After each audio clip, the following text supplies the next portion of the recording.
देख रहे हैं इंडिया न्यूज। मैं हूं आपके साथ अरण्या बेदी। बड़ी खबर के साथ शुरुआत कर रहे हैं। भारत इंग्लैंड के बीच महामुकाबला। भारत ने बनाए हैं 229 रन। भारत ने इंग्लैंड को दिया है 230 रनों का टारगेट। तो भारत ने अपनी 50 ओवर की जो पारी है वो खेल रही है और आपको बता दें कि 229 रन बनाए हैं। 230 रनों का इंग्लैंड को टारगेट जो है वो भारत ने दिया है।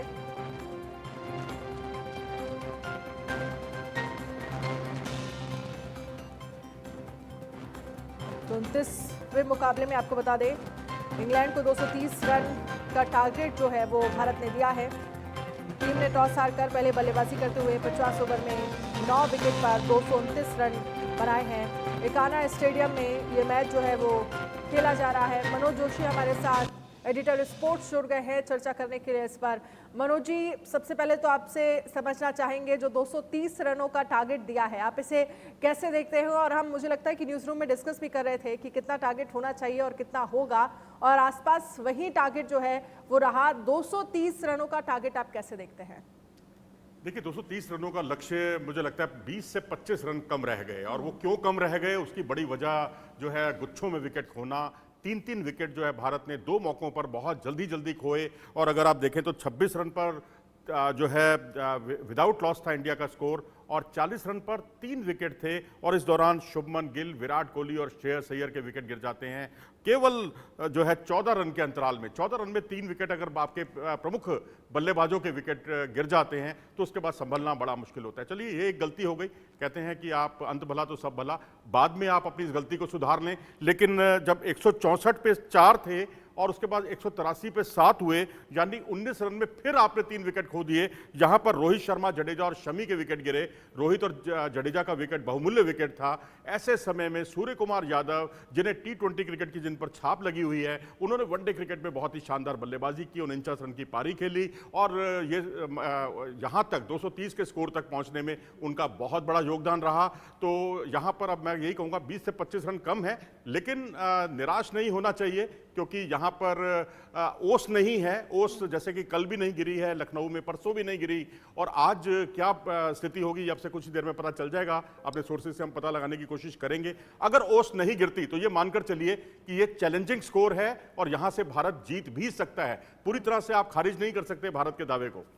बिल्कुल, और क्योंकि मुझे लगता है कि ये ज़रूरी नहीं है कि टारगेट कितना है। अगर आप बॉलिंग में अच्छा कर ले जाते हैं तो ये टारगेट भी बहुत बड़ा हो सकता है। जी हाँ, बिल्कुल। यहाँ की जो विकेट है लखनऊ की, ये जो ठीक है, इसमें लाल मिट्टी का इस्तेमाल ज़्यादा हुआ है इस बार, और उछाल था, और उछाल होता है तो वहाँ रन भी बनते हैं, लेकिन यहाँ पर मिस टाइम ज़्यादा हुए हैं। और इंग्लैंड ने अप्रत्याशित रूप से, मैं कहूँगा, बहुत ही उम्दा गेंदबाजी का मुजाहरा किया। जैसे डेविड विली को आपने इतनी अच्छी गेंदबाजी करते हुए पूरे वर्ल्ड कप में नहीं देखा होगा, लेकिन आज उन्होंने आउटस्टैंडिंग बॉलिंग की। विराट को, KL राहुल को और सूर्य कुमार यादव को उन्होंने आउट किया। 3 बहुत ही महत्वपूर्ण विकेट लिए, जिनमें 2 विकेट उन्होंने अपनी उछाल से विकेट लिए, और 1 विकेट अपनी एक फुलर लेंथ पर उन्होंने विकेट चटकाया। इसी तरीके से अगर आप देखें तो क्रिस वोक्स ने जो शुरुआती ओवरों में जो श्रेयस अय्यर को जो पावर प्ले के अंदर आउट किया शुभमन गिल के साथ, तो ये 2 विकेट गिरना भी बहुत भारत के लिए क्रूशल था। और उसके बाद आदिल रशीद ने रविंद्र जडेजा और रोहित शर्मा के विकेट लेके रही सही कसर पूरी कर दी, नहीं तो ये बड़े आराम से 255-260 तक स्कोर जा रहा था, और इतने स्कोर में भारत बहुत अच्छी स्थिति में रहता। लेकिन यहाँ पर अब क्योंकि मैं यही कहूँगा कि यहाँ चैलेंजिंग स्कोर है, और यहाँ से गेंदबाजी बहुत अनुशासित करनी होगी, बिल्कुल उसी तरह जैसे कि विली ने की, वोक्स ने की, या आदिल रशीद ने की। बिल्कुल। और इंग्लैंड की टीम की बात करें तो इंग्लैंड की टीम अगर हम पूरे वर्ल्ड कप में देखें तो बहुत अच्छा प्रदर्शन करती हुई नजर नहीं आई, लेकिन फिर भी आज देखना होगा कि किस तरह का प्रदर्शन जो है वो इंग्लैंड की तरफ से किया जाता है। अगर भारत बॉलिंग अच्छी करता है तो अभी भी ये कहा जा सकता है, क्योंकि हम जिस बात का कल जिक्र कर रहे थे कि जो एक विजय रथ चला आ रहा है वो इसी तरह से चलता रहेगा, और हमारा जो एक रिकॉर्ड है 6 मैच हम बैक टू बैक जीत सकते हैं। चलिए, ये तो देखने वाली बात होगी, लेकिन आज कई सारे रिकॉर्ड भी बने हैं। जैसे कि एक तो रिकॉर्ड यही है कि कोहली जो है वो 32 मैच के वर्ल्ड कप करियर में पहली बार वो 0 पर आउट हुए हैं। और वहीं अगर हम बात करें KL राहुल की, तो वो 25 रन आज उन्होंने पूरे किए, और इसके साथ एक तरह से सबसे कम पारियों में वो 2500 रन बनाने वाले भारतीय बैटर्स की सूची में अगर हम बात करें तो शिखर धवन के बाद दूसरे नंबर पर आ गए हैं। पहले शिखर धवन है और दूसरे नंबर पर KL राहुल है। तो कई सारे आज रिकॉर्ड बने। वहीं रोहित शर्मा को लेकर भी रिकॉर्ड बना है। कैसे देखते हैं आप इसे? रोहित शर्मा ने 18,000 अंतर्राष्ट्रीय रन आज मुकम्मल कर लिए हैं। 54 उन्होंने जो है हाफ सेंचुरी बनाई है और केएल राहुल के साथ 91 रन की भागीदारी की है। मैं तो उनकी वो भागीदारियों को याद कर रहा था जिसमें उन्होंने कई 100 रन की पार्टनरशिप की है। एक तो 200 से ज़्यादा रन की भी पार्टनरशिप की है। केएल राहुल अनडाउटेडली बहुत एक परफेक्ट टीम मेंबर साबित हुए हैं इस पूरे टूर्नामेंट में।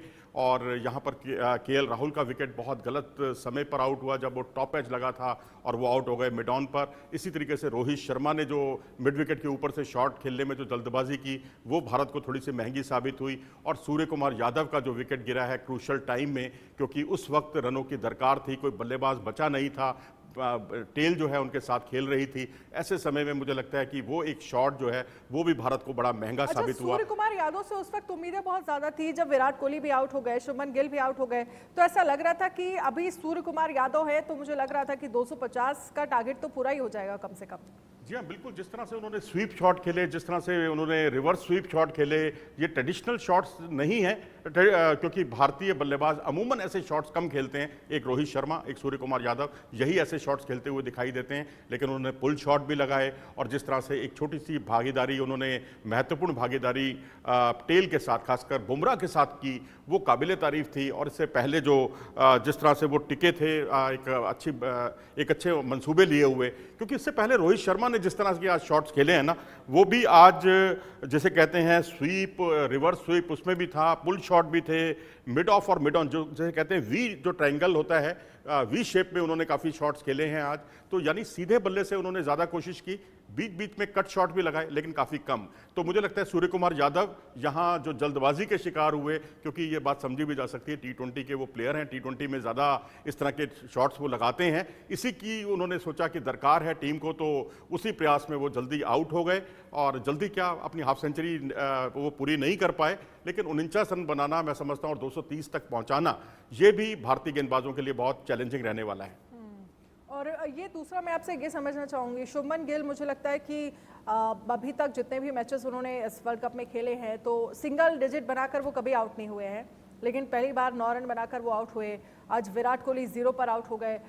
ये सारी चीज़ें मुझे लगता है कि कुछ प्रेशर दे गई एंड तक भारतीय टीम को, हालांकि प्रेशर की ज़रूरत है नहीं, ऑलरेडी 5 मैच जीत चुके हैं। और दूसरा ये, क्या हार्दिक पांड्या की कमी भी आज खल रही है?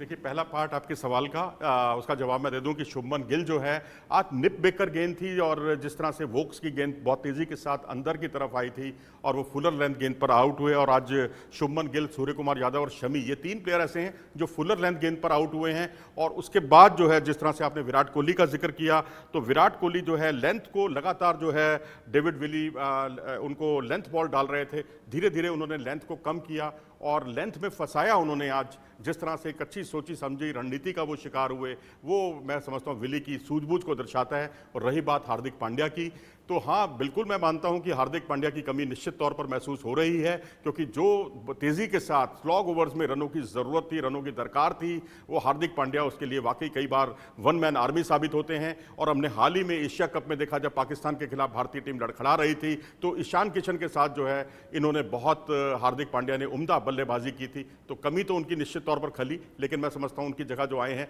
सूर्य कुमार यादव, उन्होंने भी अपने काम को बखूबी अंजाम दिया। बस वो एक गलत शॉट ना खेलते, खराब शॉट ना खेलते, उसमें जल्दबाजी या हड़बड़ाहट ना दिखाते तो स्थिति शायद कुछ और होती, क्योंकि अगले 20-25 रन में भारत बहुत सुरक्षित स्थिति में होता। और टॉप ऑर्डर की बात करें, क्योंकि टॉप ऑर्डर जूझ रहा था एक तरह से कहा जा सकता है, क्योंकि रन्स बहुत कम बने। अगर वही स्थितियां थोड़ा सा समझ आती, देखिए हमने हमेशा देखा है कि जब भी हमारा विराट कोहली, शुभमन गिल और जो ये टॉप ऑर्डर है वो चला है, तो फिर रन रेट जो है वो काफ़ी अच्छा रहा है, टारगेट अच्छा दिया है। और शायद कमी मुझे लगता है कि आज यहीं रह गई। आप क्या देख पा रहे हैं, क्या चीज़ें रही जहाँ से एक तरह से ये कहा जा रहा है, क्योंकि हम कह रहे हैं कि 230 रन 20-25 रन और बन जाते तो एक श्योरिटी रहती, हालांकि खेल में तो किसी तरह की कोई निश्चितता रहती ही नहीं है, अब कुछ भी हो सकता है एंड ऑफ द मोमेंट। देखिए, बिल्कुल ठीक कहा आपने, क्योंकि मुझे याद आता है मुकाबला ऑस्ट्रेलिया के साथ, जब मुकाबला था भारत का और 2 रन पर 3 विकेट गिर गए थे, तब विराट कोहली ने और केएल राहुल ने कमान को बखूबी संभाला था। लेकिन यहाँ पर शुरू में ऐसा लगा कि रोहित शर्मा अकेले पड़ गए हैं, क्योंकि उन्हें जितना साथ मिला था 91 रन का केएल राहुल से, वो पूरी तरह से मुकम्मल नहीं था। क्योंकि अगर आपको 250 पार स्कोर जाना है या 300 के स्कोर के करीब तक पहुंचना है, तो ऐसी कम से कम 2 या 3 भागीदारियां होनी चाहिए थी, बड़ी भागीदारी होनी चाहिए थी, वो नहीं हो पाई। और जिस तरह से शुरुआती ओवरों में जो 3 विकेट, जो 3 बड़े बड़े झटके भारत को लगे हैं, शुभमन गिल का, विराट कोहली का और श्रेयस अय्यर का, भारत डैमेज कंट्रोल करता ही रह गया। इसीलिए भारत का बड़ा स्कोर नहीं बन पाया। 230 रन और 3-3 विकेट जो जल्दी जल्दी गिरे हैं, वो उसने काम भारत के लिए बहुत ज़्यादा मुश्किलें बढ़ा दी। और बिल्कुल इसके साथ ही रोहित शर्मा को लेकर बात करें तो 100 मैच में कप्तानी करने वाले वो 7वें खिलाड़ी हो गए। एक और ये रिकॉर्ड है, जिसमें अगर हम 99 मैचेस की बात करें तो 73 में जीत हासिल हुई है और 23 मैच में उन्हें हार हासिल हुई है। और इन सब में एमएस धोनी ने सबसे ज़्यादा 332 मैचों में कप्तानी की है। इसे आप कैसे देखते हैं? और अगर हम इस पूरे रेशियो को बताते हैं कि जब 73 में जीत हासिल की है, 23 में हार मिली है, तो ये रेशियो भी बताता है कि वो अपनी कप्तानी में किस तरह से परफॉर्म करते रहे। और मुझे लगता है कि शानदार कप्तानी रही। नहीं, कप्तानी उनकी बहुत अच्छी रही है। बस एक आईसीसी का जो खिताब है वो अगर आ जाए तो सोने पे सुहागा हो जाएगा। बायलेटरल में इन्होंने भी अच्छी कप्तानी की, इससे पहले विराट कोहली ने भी अच्छी कप्तानी की। लेकिन आज हमें जिस कप्तानी का जिक्र करना चाहिए, मुझे लगता है वो है जोस बटलर। क्योंकि जोस बटलर ने आज जो बॉलिंग में बदलाव किए हैं वो वास्तव में काबिले तारीफ थे। क्योंकि 3 मौकों पर जब जब उन्होंने बदलाव किए तब तब उन्हें विकेट हासिल हुआ।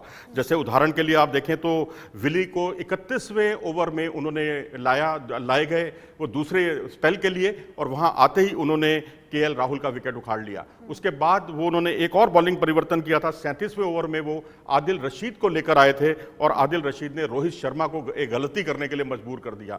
इसी तरीके से मार्क वुड को वो 42वें ओवर में लेकर आए एक अपने तीसरे स्पेल में, तो वहां उन्होंने शमी का विकेट चटकाया। यानी लोअर ऑर्डर पर कैसे प्रेशर बनाना है, ये आज उन्होंने बहुत अच्छी मिसाल की और गेंदबाजों ने भी उनका भरपूर साथ दिया। एक अगर देखा जाए तो एक लिविंगस्टन को छोड़ दिया जाए तो बाकी सभी गेंदबाजों ने बहुत कसी हुई, किफायती और बहुत अनुशासित गेंदबाजी की। तो देखिए, ये मुझे लगता है कि कोइंसिडेंस ही है क्या कि पूरे इंग्लैंड, अगर हम पूरे वर्ल्ड कप की बात करें तो इंग्लैंड अच्छा परफॉर्म नहीं कर पाई। और अब जब बात गेंदबाजी का, हालांकि अभी बैटिंग करना बाकी है इंग्लैंड का, तो अभी तक का जो उनका एक तरह से परफॉर्मेंस है वो आप कह रहे हैं कि वो शानदार रहा। देखिए, इस मैच की बात करें तो वाकई मतलब इंग्लैंड ने अभी तक गेंदबाजी में तो प्रभावित किया है। क्योंकि खेल के 2 पार्ट होते हैं। अभी पहले पार्ट में वो हमसे थोड़ा सा आगे हैं, एक मनोवैज्ञानिक बढ़त भी उनको हासिल है इस मैच को लेकर। और पिछली बार भी उन्होंने भारत को हराया था 2019 के लिए। खैर छोड़िए, वो सब तो पुरानी बातें हो गई हैं। लेकिन आज मैं समझता हूँ भारत की स्ट्रेटेजी बस यही रहनी चाहिए कि जिस तरह से जॉनी बेस्टो बड़े बड़े शॉट्स खेलने के लिए के प्रयास में आउट होते हैं, उन्हें फुलर लेंथ गेंदें कीजिए जिससे वो सामने शॉट्स खेलें, बड़े शॉट्स खेलें और उसमें वो आउट हों। उसी तरह से वो इस वर्ल्ड कप में आउट होते रहे हैं। अगर आप जो रूट की बात करें तो जो रूट उनके बहुत ही धाकड़ बल्लेबाज हैं और वो स्वीप और रिवर्स स्वीप जो है इंडियन सब कॉन्टिनेंट में बहुत ज़्यादा खेलते हैं। और टेस्ट क्रिकेट में उन्होंने डबल सेंचुरी भी बनाई, भारत के खिलाफ भी, भारत में आकर और श्रीलंका में जाकर श्रीलंका के खिलाफ उन्होंने डबल सेंचुरी बनाई थी 2 साल पहले। तो मुझे लगता है कि उनके सामने आप एक लेग स्लिप अगर आप रखें और एक डीप पॉइंट का फील्डर रखें तो शायद स्वीप और रिवर्स स्वीप पर आप अंकुश लगा सकते हैं। इस तरह से उनको आउट भी किया गया है इस बार। और इसके अलावा अगर आप देखें तो डेविड मलान ने सेंचुरी जरूर बनाई है एक मैच में, लेकिन मलान को भी जो है जितनी आप स्लोअर बॉल फेंकेंगे उतना बहुत असरदार साबित होंगी। क्योंकि वो गेंद जब रुक कर आएगी तो वो शॉट के लिए पहले ही मन बना लेते हैं, वहां उनका विकेट चटकाया जा सकता है। और इसी तरीके से जिस तरह से नक्कल बॉल जो भुवनेश्वर कुमार किया करते थे, बाद में ईशांत शर्मा ने भी उसको बहुत डेवलप किया, उन्हीं गेंदों पर जो है आउट होते हुए दिखे हैं लिविंगस्टन भी और हैरी ब्रुक। हालांकि हैरी ब्रुक आज नहीं खेल रहे हैं, लेकिन जोस बटलर भी ऐसी गेंदों पर आउट होते रहे हैं इस पूरे टूर्नामेंट में। तो मैं समझता हूं स्लोअर बॉल इन तीनों खिलाड़ियों के खिलाफ बहुत असरदार जो है शस्त्र का काम कर सकती है। और बिल्कुल, आप अगर हम बात करें, क्योंकि इंग्लैंड जो है वो बैटिंग करती हुई नजर आएगी, अब क्या स्ट्रेटेजी भारत की तरफ से होनी चाहिए आपके हिसाब से? और दूसरा मैं आपसे ये समझना चाहूँगी कि अब जो एकाना स्टेडियम की पिच है वो किस तरह से अपना जो रोल प्ले है वो करेगी, क्योंकि अभी तक हम देख रहे हैं, आप कह रहे हैं कि ओस जो है वो कल भी नहीं गिरी थी और आज भी इसी तरह की स्थिति है। अगर ऐसा होता है तो क्या लग रहा है किस तरह से और किस फेवर में ये पूरा मैच जो है वो रहने वाला है? देखिए 2 दिन से तो ओस गिरी नहीं है। अगर आज ओस गिरती है तो ये भारत के लिए खराब खबर होगी। अगर ओस नहीं गिरती है तो जो उछाल है उसका इस्तेमाल जो है हमारे स्पिनर जडेजा भी उठा सकते हैं, तेज गेंदबाज भी उठा सकते हैं। जिस तरह से मिस टाइम हमारे शॉट्स हुए हैं उनके भी शॉट्स जो है मिस टाइम हो सकते हैं। तो इस पिच से मुझे लगता है कि अब अगर ओस ना गिरे तो उसका बहुत बड़ा रोल होगा, भारत के लिए असरदार साबित हो सकती है। और हम आपको ये भी एक पॉजिटिव फ्रेम ऑफ माइंड जो है हमें रखना होगा। जिस तरह से बांग्लादेश अफगानिस्तान के खिलाफ ये टीम 217 रन पर लुढ़क गई थी, इसी तरह से साउथ अफ्रीका के खिलाफ 225 रन भी नहीं बना पाई और ना ही श्रीलंका के खिलाफ ये 225 रन बना पाई। तो ऐसी स्थिति में एक जिसे कहते हैं अपने वजूद की लड़ाई लड़ रहे हैं बल्लेबाज, तो ऐसे इसका भरपूर फायदा भारत को उठाना चाहिए। और ओस ना हो तो मैं समझता हूं मैच अभी भी भारत के लिए बहुत चुनौतीपूर्ण है। भारत मुकाबला जीत सकता है, बस अनुशासित गेंदबाजी जो है रेगुलरली भारत को करनी होगी। बीच के ओवर जैसे 1 या 2 ओवर भी बहुत महंगे साबित हो सकते हैं। क्योंकि आप कह रहे हैं कि बहुत डिसिप्लिन में रहकर ये गेंदबाजी करने की यहाँ पर ज़रूरत है भारत को।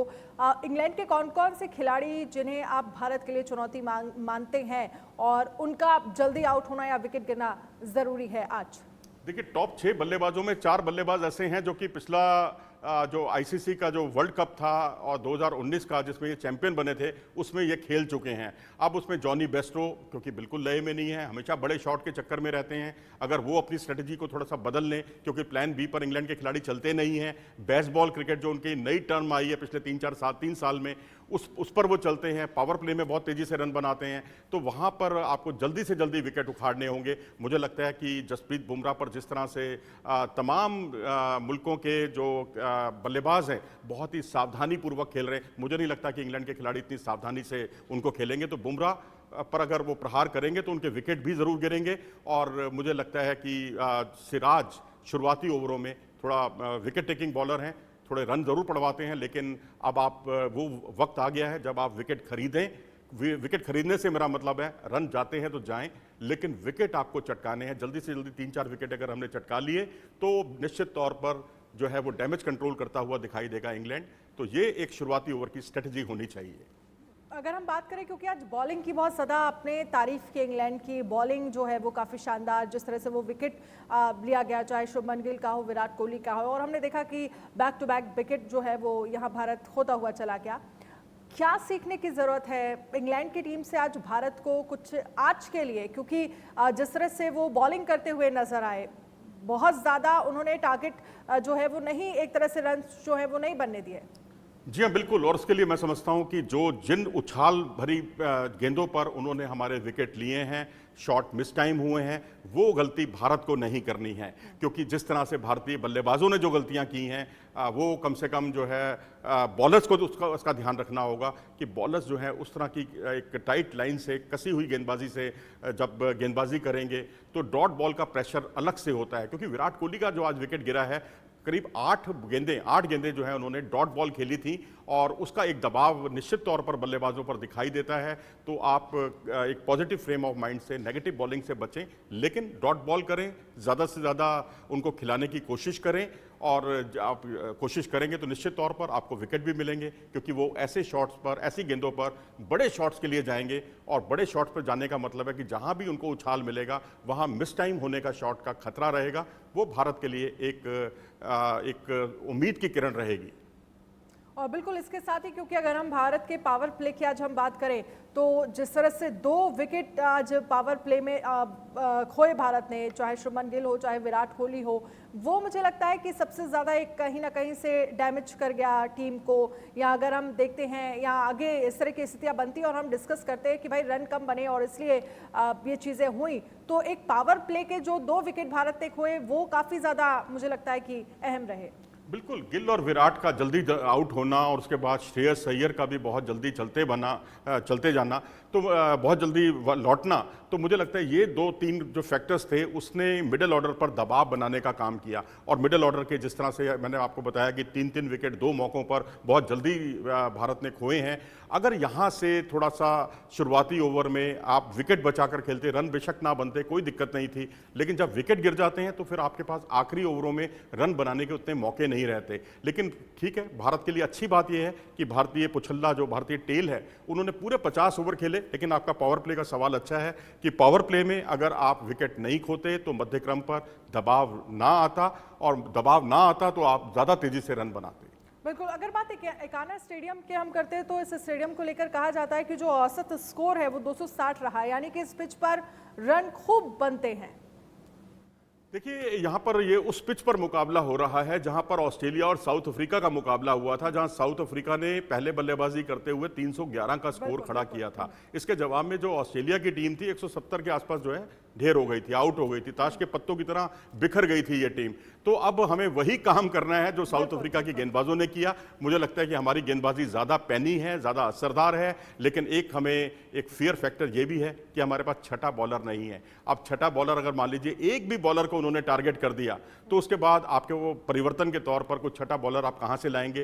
फिर आपको वही है कि विराट कोहली से 1-2 ओवर कराएं या आप सूर्य कुमार यादव से 2-3 ओवर कराएं, क्योंकि जो नेट प्रैक्टिस में पिछले 3 दिन में देखा गया है इन गेंदबाजों ने, इन बल्लेबाजों ने काफ़ी गेंदबाजी की है। तो अब यही है कि फियर फैक्टर की आपको सबको अनुशासित होकर गेंदबाजी करनी है, क्योंकि पिछला मैच हमें नहीं भूलना चाहिए जहां कुलदीप यादव पहले स्पेल में बहुत महंगे साबित हुए थे, लेकिन उसके बाद रोहित शर्मा ने उनका बहुत अच्छे तरीके से इस्तेमाल किया। जब उनको दूसरी बार लाए तब उन्होंने बेहतर गेंदबाजी की, तब उनका 1 ओवर बचा के रखा, और उनको 44वें ओवर में फिर लाए तब उन्होंने विकेट चटकाया। तो एक कप्तान पर बहुत कुछ निर्भर करेगा और रोहित शर्मा पर बहुत कुछ निर्भर करेगा कि अपने गेंदबाजों का वो किस तरह से इस्तेमाल करते हैं, जैसे कि आज बटलर ने किया। अच्छा, आप इंग्लैंड के लिए क्या चुनौतियां देख रहे हैं? और साथ ही मैं आपसे ये भी समझना चाहूंगी, अब आज कौन से खिलाड़ियों से आपको ज्यादा उम्मीद है? अगर हम, हालांकि विराट कोहली से तो हमेशा उम्मीदें रहती है, शुभमन गिल से रहती हैं, अब इस तरह से परफॉर्म नहीं कर पाए वो, लेकिन इंग्लैंड को लेकर अगर हम बात करें तो आपको क्या लग रहा है, क्या चुनौतियां आज इंग्लैंड के खिलाड़ियों की रहने वाली हैं? मुझे लगता है शमी जो आए हैं पिछले ही मैच में वो सबसे बड़ी चुनौती साबित हो सकते हैं, क्योंकि शमी जो है जिस तरह से पिछले मैच में उन्होंने अपनी स्लोअर ऑफ कटर से विकेट चटकाए, जो अमूमन इस तरह से विकेट वो नहीं चटकाते हैं, दूसरे स्पेल में आकर बुमराह इस तरह से काम जो बुमराह करते हैं वो काम शमी ने किया। और उसके अलावा उन्होंने अपनी यॉर्कर लेंथ से विकेट लिए, फुलर लेंथ से विकेट लिए, यानी लेंथ में बदलाव करना उनका जो है बहुत असरदार साबित हुआ था पिछले मुकाबले में, जिसमें उन्होंने 5 विकेट चटकाए थे। तो यहाँ पर अब ये देखना दिलचस्प होगा कि वहाँ जो इंग्लैंड के जो धाकड़ 6 बल्लेबाज हैं उनके विकेट चटकाने में शमी और सिराज और शुरुआती ओवरों में बुमराह, इन तीनों का बहुत बड़ा रोल होने वाला है, क्योंकि ये अगर शुरुआती ओवरों में विकेट दिलाते हैं, मैं समझता हूं अगर पावर प्ले में ना सही आप पहले 15 या 20 ओवर में भी इन तीनों के कम से कम 3 विकेट अगर आप चटकाने में कामयाब हो जाते हैं तो निश्चित तौर पर एक दबाव मध्य क्रम पर रहेगा, जैसा कि आज भारतीय बल्लेबाजी में देखने को मिला। शुरू में रोहित शर्मा और केएल राहुल ने पारी को संवारा, जमाया, लेकिन उसके बाद जो है वो बड़ी भागीदारी देखने को नहीं मिल पाई। तो वो एक उसे ही दबाव कहते हैं, और वो दबाव तभी होता है जब आप विकेट चटकाते हैं। बिल्कुल, और अगर मुझे लगता है कि आज इंग्लैंड के मिडिल ऑर्डर पर प्रेशर क्रिएट कर पाती है भारतीय टीम, तो बहुत हद तक चीजें वहां पर ही एक तरह से कहा जा सकता है कि भारत के फेवर में हो जाएंगी। जी हाँ, बिल्कुल, विकेट चटकाना, क्योंकि अगर आप शुरू में डिफेंसिव किस्म की बॉलिंग करने लगे, या अगर आप ये सोचते हैं कि आपको यहाँ ज़्यादा से ज़्यादा रन रोकने हैं और रन रोककर या नेगेटिव बॉलिंग करके आप असर डाल सकते हैं और डॉट बॉल का दबाव बना सकते हैं, तो ये बहुत नेगेटिव सोच होगी और ये बहुत आत्मघाती साबित हो सकती है। विकेट कैसे मिलने हैं वो स्ट्रेटजी हमें अपनानी होगी, और वो सिराज शुरुआती ओवरों में इसके लिए पारंगत माने जाते हैं, क्योंकि पिछले मैचों में हमने उनको देखा कि उन्होंने इसी तरह से जो है बहुत टाइट लाइन लेंथ से और सटीक गेंदबाजी करके जो है विकेट चटकाने का काम किया। बुमराह ने तो और भी ज़्यादा कसी हुई गेंदबाजी की, और सच तो ये है कि बुमराह के सामने कोई जोखिम लेता भी नहीं है। अगर ये अपने बेसबॉल अंदाज को नहीं छोड़ते तो ये भारत के लिए बहुत अच्छा होगा, और बुमराह बहुत कामयाब हो सकते हैं शुरुआती ओवरों में। चलिए ठीक है, बहुत बहुत शुक्रिया। आगे भी इस पर हम चर्चा करेंगे। उम्मीद है कि भारत आज भी जीत हासिल करे, हालांकि इंग्लैंड अभी कुछ ही देर में बल्लेबाजी करते हुए नजर आएगा। बहुत बहुत शुक्रिया हमारे साथ जुड़ने के लिए मनोज जी, इस चर्चा में शामिल होने के लिए।